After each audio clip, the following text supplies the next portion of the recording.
Welcome to Language of God. I'm Jim Stump, and I'm back again with Colin Hoogerwerth as we continue our quest to answer the question, what does it mean to be human?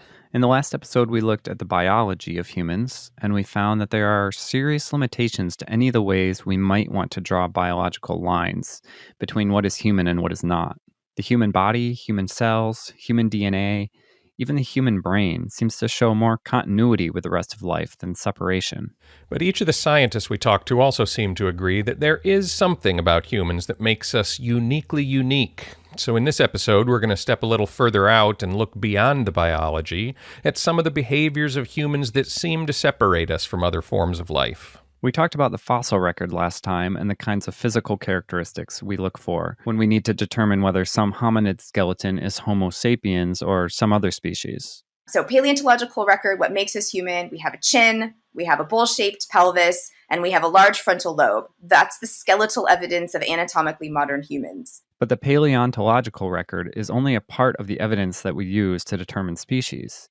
You have to look at more than just the skeleton. The archaeological record also gives us a lot of clues to how our ancestors and the other hominin species lived their lives. From an archaeological perspective, humans have creativity. They have imagination. When you see the Homo sapien record, you see sculptures of organisms that they have never seen in real life. And this, I think, is really what's different from other bipeds.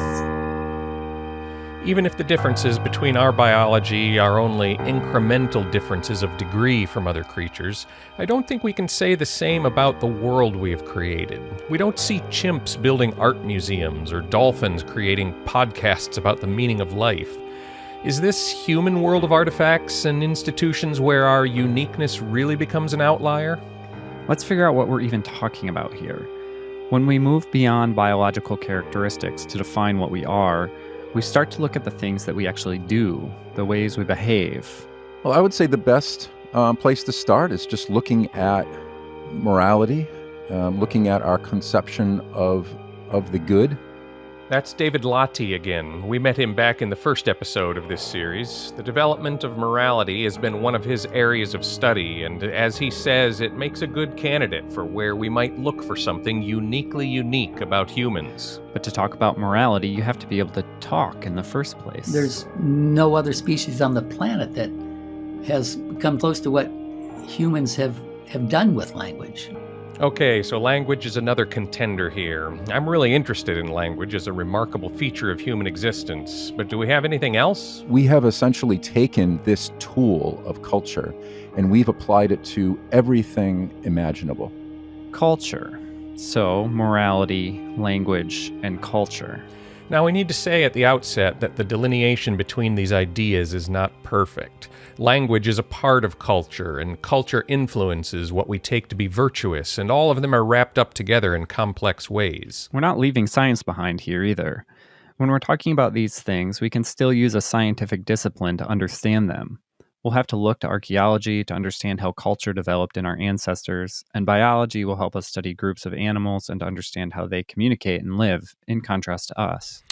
All right, let's get to it. When you ask someone for the first time what makes us human or what makes us different from the rest of the animal world, many times you'll hear answers that have to do with love, empathy, fairness, justice, guilt. It's hard to imagine our lives without those things, and they seem to have a big part in our ability to thrive. But are they uniquely human traits? Some of you might be thinking about elephants, which have shown signs that they grieve when one of their community dies. Or you might be thinking of dolphins, who seem to have shown care for humans who are in trouble.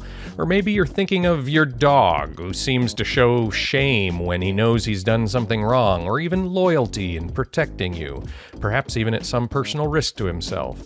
These seem like virtues, right? If they really are virtuous, I think we'd have to say they have morality. Or at least we'd have to say they have a degree of morality.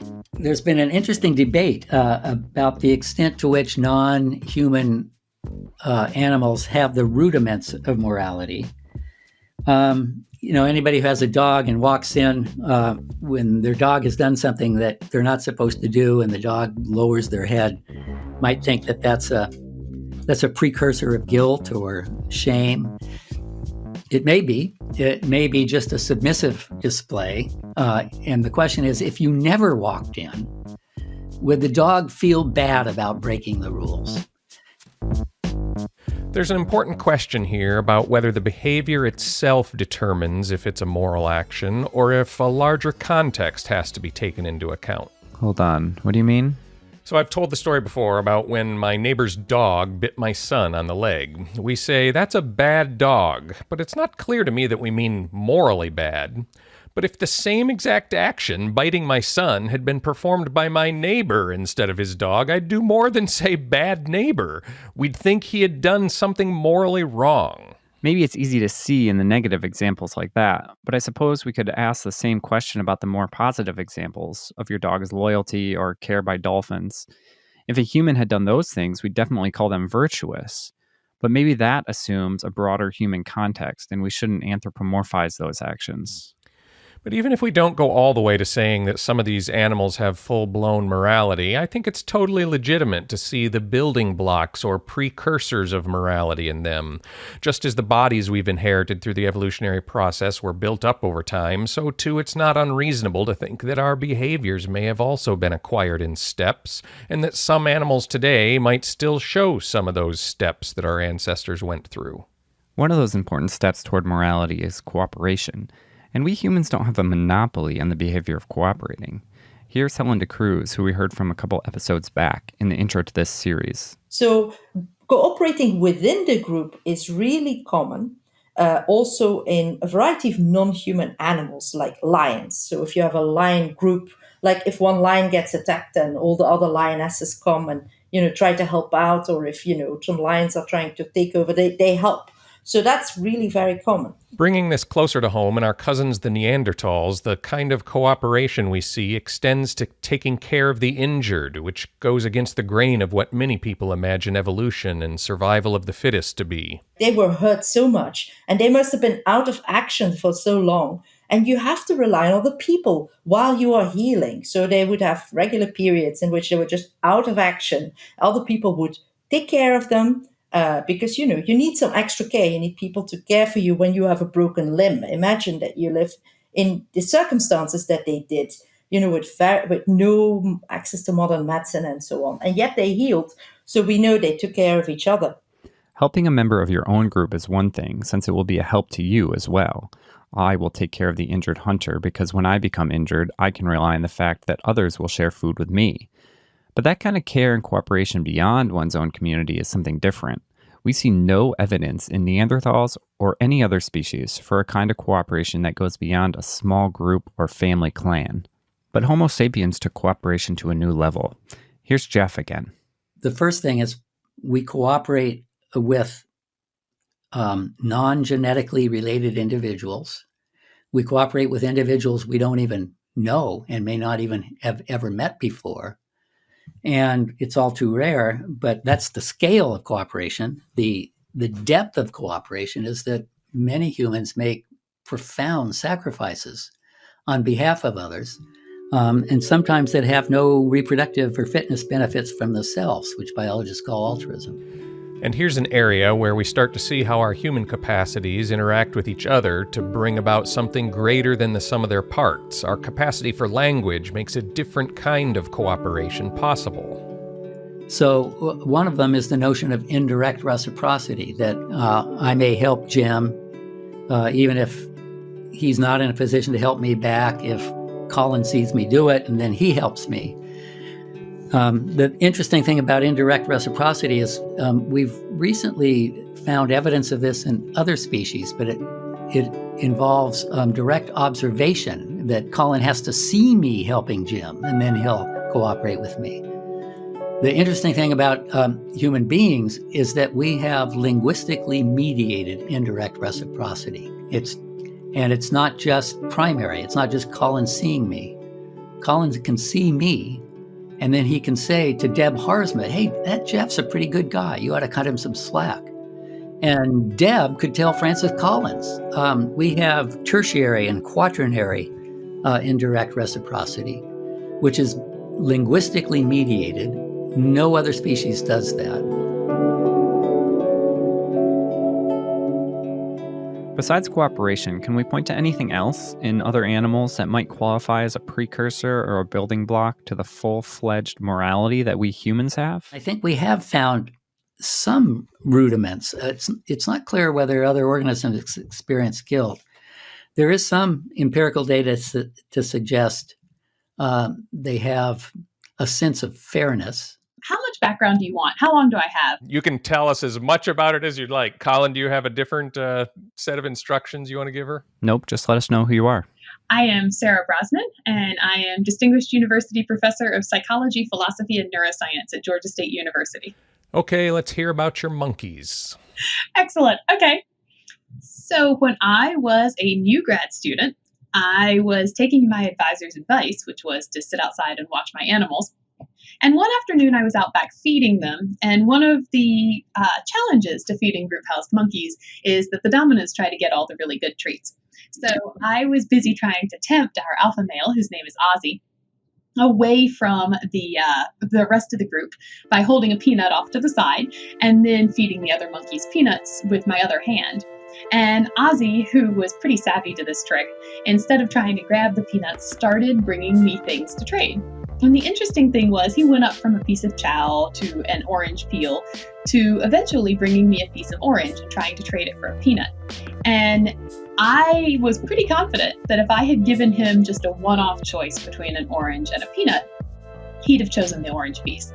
So what occurred to me was that it was possible that he was interested in this peanut not because he was so desperate for peanuts, but because the other monkeys in his group were getting one. So here's a bit more anecdotal evidence for some sort of understanding of moral behavior, in this case, a sense of fairness. But Sarah took this observation into the lab and ended up doing her doctoral thesis on this, and you can see the YouTube video of this experiment, which is really funny and has been viewed over 1 million times. That's not the norm for doctoral dissertations. No, I think mine has been accessed 10 times. 5 of those might have been me. Maybe you should have done something with monkeys. Seriously. I set up a study where 2 monkeys from the same social group, so they knew each other well, were sitting side by side. They had to do a trade, I gave them it was a small granite rock, and they returned it to me. And if they did so, they got a reward. So very straightforward. And in the control condition, they both got a food that they liked perfectly well, but not a favorite. So this was a piece of cucumber, which they always happily ate. And then in the experimental task, the important one monkey would get a grape for doing this, and the other one would get a cucumber. Sarah and her colleagues knew that all the monkeys preferred grapes to cucumbers. What was important, though, was how the monkeys responded when they saw their partner get a grape, when they only got a cucumber. And what we found was that the small group of monkeys we tested showed very strong responses to getting a cucumber when their partner got a grape, including things like throwing cucumbers out of their enclosure.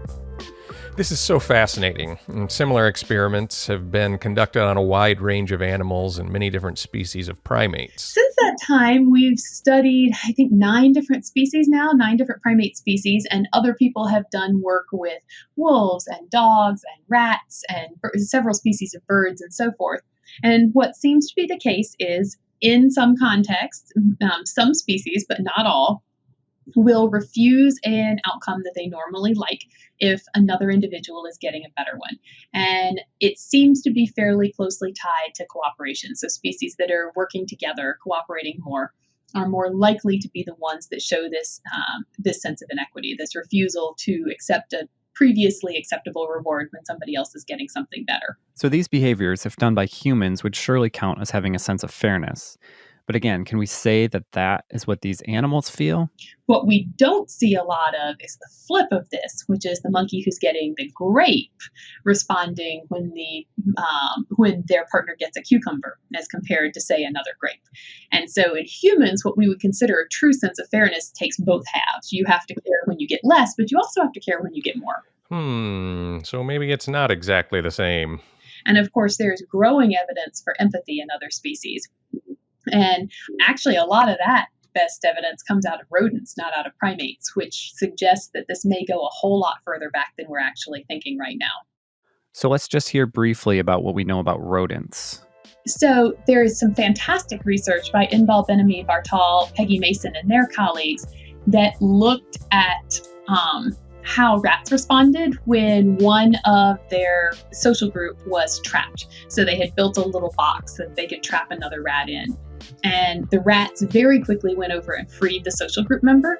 And just most intriguingly, when they had a choice between freeing the social group member or eating chocolate, they would go free the social group member first, and then they would go eat the chocolate together. Which, I mean, that rat might be nicer than I am. So, what do we make of this behavior? Yeah, it sure looks like some sort of understanding of good and bad, fairness, justice, empathy. Here's David Lottie again. We should find the behaviors that look a lot like our conceptions of expecting fairness in monkeys and apes. Quite interesting from a biological point of view, because of the way that they seem to have some of the building blocks of what in humans has become full-fledged morality. But I would stop short of calling them moral terms like justice or like morality. And in the hallmark for me is the pursuit of an ideal. Let's hear him explain that a bit further. So virtue or moral goodness is the pursuit of an ideal. It's not mere cooperation. It's not expectation of certain behavior among your fellows, or much less of human handlers and researchers. What some people label virtue or justice in non-human animals is, in fact, a desire. It's intelligent, but it's unarticulated, that happens to correspond in some ways to what we articulate as virtue and justice in humans. And of course, in those same organisms, we can find behaviors that indicate desires that we would associate with evil and viciousness. But we should avoid using those morally laden terms for animals, because they're not in pursuit of or in violation of an ideal. They have evolved to act in those ways for their own benefit, and there is no metaphysical significance to it, whether in their own societies or in their objective role and purpose as organisms. And back to Sarah and her monkeys. Even I wouldn't say that we see a full sense of fairness in these guys, because even in the chimpanzees, who do respond when they get more than a partner, because from my perspective, a full sense of fairness requires the ability to think about an ideal of fairness and to change your behavior around it. And we have no evidence that the chimps are doing that.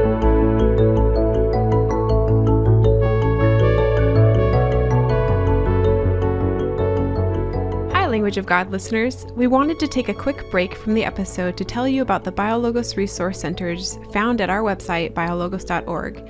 You'll find articles, videos, and other resources curated for pastors, educators, youth ministry, campus ministry, and small groups.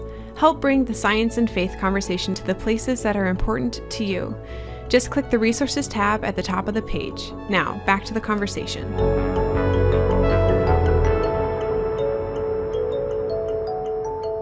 So it's starting to feel like maybe we are pointing towards something uniquely unique when we look at morality.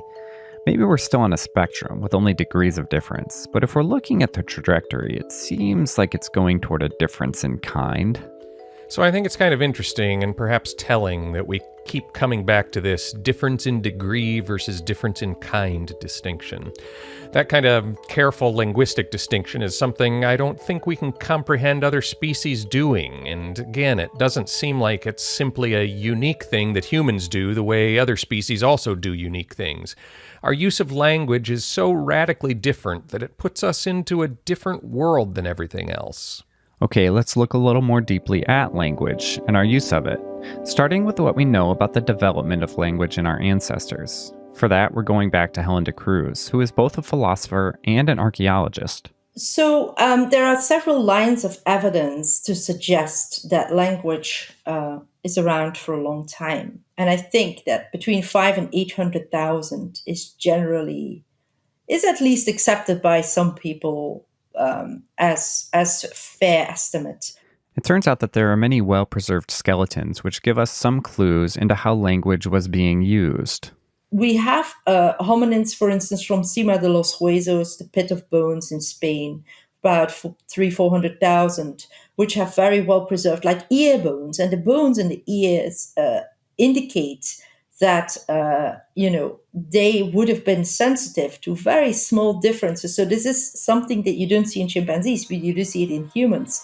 This kind of morphology of the middle ear and the morphology in the throat that indicates that we are adapted both for hearing small differences in phonology and for producing those small differences. So there is that.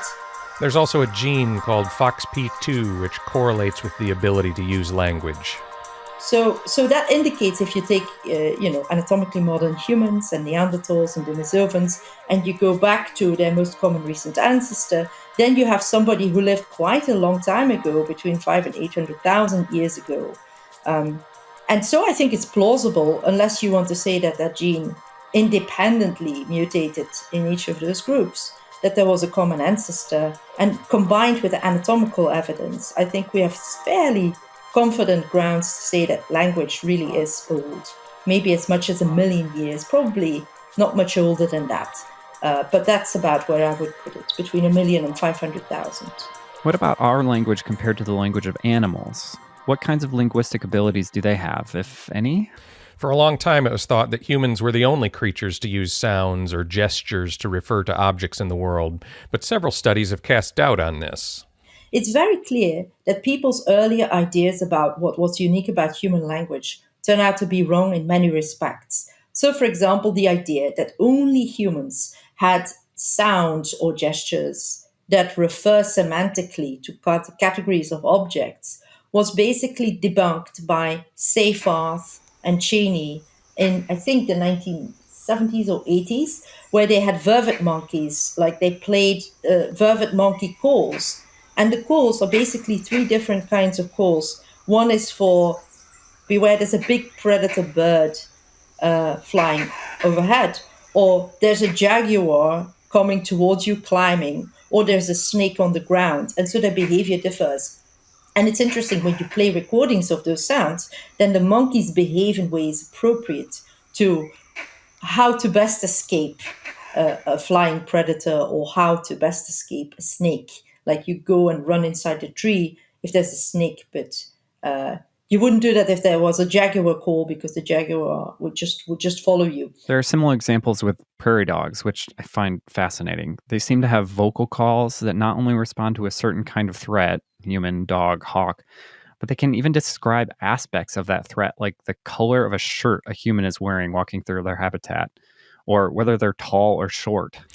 Yeah, but there's a tricky part of interpreting these examples, which is whether these are really examples of symbolic communication.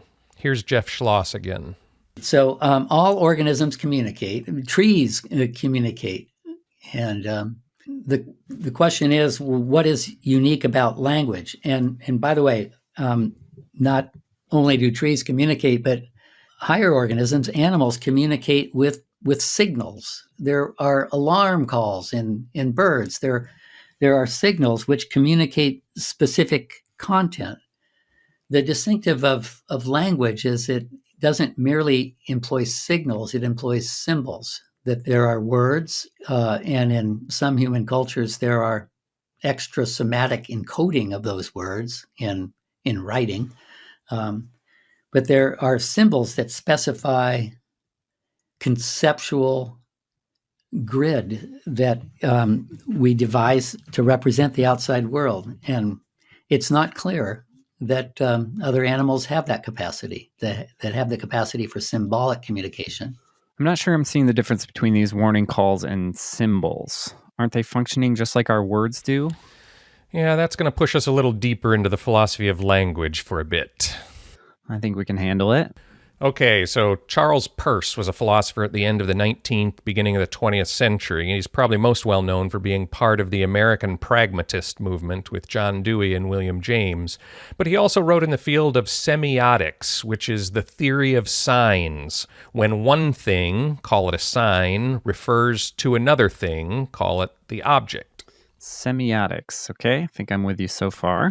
So Peirce made a 3-way distinction between icons, indices, and symbols. A sign is an icon for an object if the sign looks like the object. Okay, so plaques on a restroom that have a male and female figures are icons? Right. Or a landscape painting is an icon of the real world scene that it depicts. Okay, and then the next one is indices. Yeah, a sign is an index for an object if it's somehow causally linked to the object. Okay, causally linked. For example, the reading on a thermometer, whether it's a digital display or if I'm just looking at how high on the scale the mercury goes up, that reading or output of the thermometer refers to something else, namely the temperature of whatever it's measuring. But that readout doesn't look like its object the way icons do. Instead, there's a causal connection between the two. So when the actual temperature goes up, it causes this device to do something different. And the big question for animal communication is whether that's all that's going on in instances like the alarm calls of vervet monkeys or prairie dogs. There's a causal relationship that is developed, and there's certainly an evolutionary adaptive advantage here between the appearance of certain types of predators and certain escape strategies. So to help decide about this, I guess we need to hear about Peirce's third category. Yeah, so that's symbols. A sign is a symbol for an object if it only refers to that other thing because of a social convention or a code. Like a wedding ring, for example. It symbolizes something, a marriage. And it doesn't look like its object, as in icons, and it's not causally connected to the object, as in indices. It's not actually putting on a wedding ring that makes you married, at least in our culture. But a community has agreed that when you're wearing that kind of ring, it means that you're married. So I think one of the tricky things about this is that it seems like a sign could be more than one of these categories. The plaque on a men's room might be an icon for a man, but isn't it also a symbol for something our culture has agreed upon? Namely that in this room there are facilities for men to relieve themselves. Yes, and that's part of the complexity for truly symbolic communication. There are multiple meanings, and these cut across and organize our experience in different ways.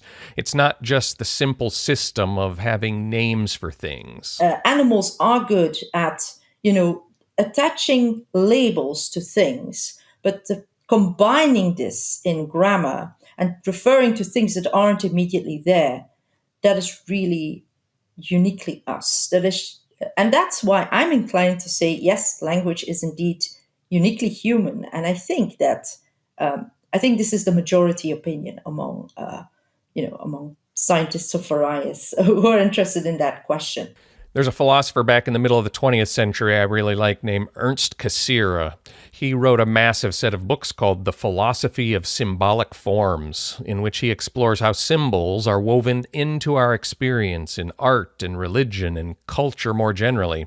In one of his shorter works, An Essay on Man, there's a paragraph that sums up what we're trying to get at here. He writes, "No longer in a merely physical universe, man lives in a symbolic universe. Language, myth, art, and religion are parts of this universe. No longer can man confront reality immediately. He cannot see it, as it were, face to face. Physical reality seems to recede in proportion as man's symbolic activity advances. Instead of dealing with the things themselves, man is in a sense constantly conversing with himself. He's so enveloped himself in linguistic forms, in artistic images, in mythical symbols or religious rites, that he cannot see or know anything except by the interposition of this artificial medium."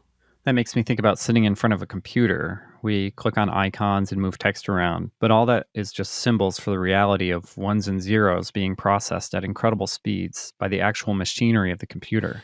Right, we're enveloped in the symbols and interacting with them. That's what language does, particularly as it becomes more entrenched in culture. Okay, culture is the third thing we're considering in this episode, and it's one of the specialties of David Lottie, particularly cultural evolution and whether there are other species that have what we'd call culture. Any organism that engages in social learning has a parallel system of gaining information to inheritance and individual impact of the environment, the non-social environment, or trial and error learning. There's this parallel thing going on where one individual can give information to another individual, not by genes, but by social learning, by social transmission. We asked him to go a little slower and give us some examples. There are two basic kinds of cultural evolution. or culture in non-human animals. And these are just in birds and mammals. There's no culture that we know of in any other kind of organism. Let's just stop and process that for a minute. Culture, according to David, is only seen in birds and mammals. That's already a pretty small subset of life on Earth. And I'm guessing the comparison of even these rare examples of culture in other species is going to be like our example of the rosebush and the redwood again from previous episodes. So what are these two kinds of culture? So the first kind is the kind where you have a copying process, an imitation process, and some error slips into that or some innovation. So we're not saying that the organism makes a mistake necessarily. It could be a mistake in copying, or it could be a sort of more of a deliberate invention. And so what happens is you build up differences across the generation, but there's not necessarily any clear functional improvement. That would be like bird song, that would be like whale song, and in humans, it would be like our own languages. So just like there are slight differences in language dialects that develop over time in different human communities, if someone says y'all, you can bet they're from the South. So too, in different populations of birds and whales, you could tell where they're from because of the slight differences in their vocalizations. That's a kind of culture. So I didn't just give that as an example. That's the only example of that sort of cultural evolution in nature that we have found so far. So the only way that that fashion culturally evolves in anything like that in non-human animals is in communication, vocal communication, how they talk. What about the second kind of culture? So the other kind of culture in non-human animals is that a previous way of doing something functional is improved upon in some way, and the improvement gets copied. So that's technology. So technology is the other kind of culture in nature. Mostly it's intelligent primates that are doing this. So like the chimps cracking nuts or fishing for termites, monkeys washing their potatoes or rice. And this second kind of culture, this technological culture, is quite rare in animals, and it's very rudimentary. Very few technological steps have been taken. But that's not the case with humans. Cultural transmission in humans has flowered and exploded to an extent that is unprecedented, and is extremely important and extremely advanced in a way that we have not seen in any other species. In our next episode, we're going to talk more about technology as a form of culture that has radically affected human experiences. So let's just conclude here by summing up what we've found so far. Morality, language, and culture all interact in interesting ways, and although we see glimpses of each of these in other animal species, lots of researchers think the degree to which humans have them justify claiming that we really are unique in this regard. And you don't mean just unique or distinctive the way that every other species is unique and distinctive, right? No, it's been remarkable to me in my own reading on these topics to see just how many researchers who approach this question from the purely scientific side of things conclude that humans are what we've been calling uniquely unique. Unique in a way that's different from how other species are unique. Right. Of course, not everyone agrees on that, as it depends on some pretty nuanced definitions of words. You do like it when it comes back to language, don't you? I do. In the beginning was the Word, and the Word became flesh and dwelt among us. In our Christian tradition, there seems to be something primary and even elemental about words. The Trinity has existed from eternity past in relationship, even in conversation, as some theologians have understood it. That resonates with me really strongly in how language has so thoroughly permeated our world and radically shaped the kind of creatures we are. Can I give one more example? Let's hear it. Helen Keller's story is fascinating about the difference language made to her life. She had a teacher who had been fingerspelling into Helen's hand, and there was a kind of Pavlovian response to those, like the index that causally connects that sign to something like food or water or sleep. But at some point, Helen came to realize that those signs had meaning. They were symbols that stood for things, and those things have names, and she herself had a name. That opened up her mind to the world we take for granted. She talked about this in her autobiography, saying, "Before my teacher came to me, I did not know that I am. I lived in a world that was a no world. I cannot hope to describe adequately that unconscious yet conscious time of nothingness. I did not know that I knew aught, or that I lived, or acted, or desired. I had neither will nor intellect. I was carried along to objects and acts by a certain blind natural impetus. My inner life then was a blank without a past, present, or future, without hope or anticipation, without wonder or joy or faith." Helen Keller had a kind of window to the world that most of us will never have, to see what a world looks like without having symbols or language. And as we've learned more about what these capabilities allow us to do, it does start to feel like we humans really live in a world that is very different than what other creatures live in. In the next episode, we'll add even another layer, building off of culture and language to the technology we have put in place. I'm looking forward to it.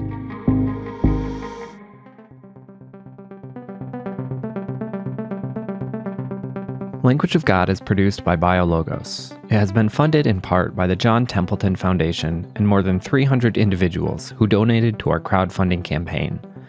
Language of God is produced and mixed by Colin Hugerwerf. That's me. Our theme song is by Breakmaster Cylinder. We are produced out of the remote workspaces and the homes of BioLogos staff in Grand Rapids, Michigan.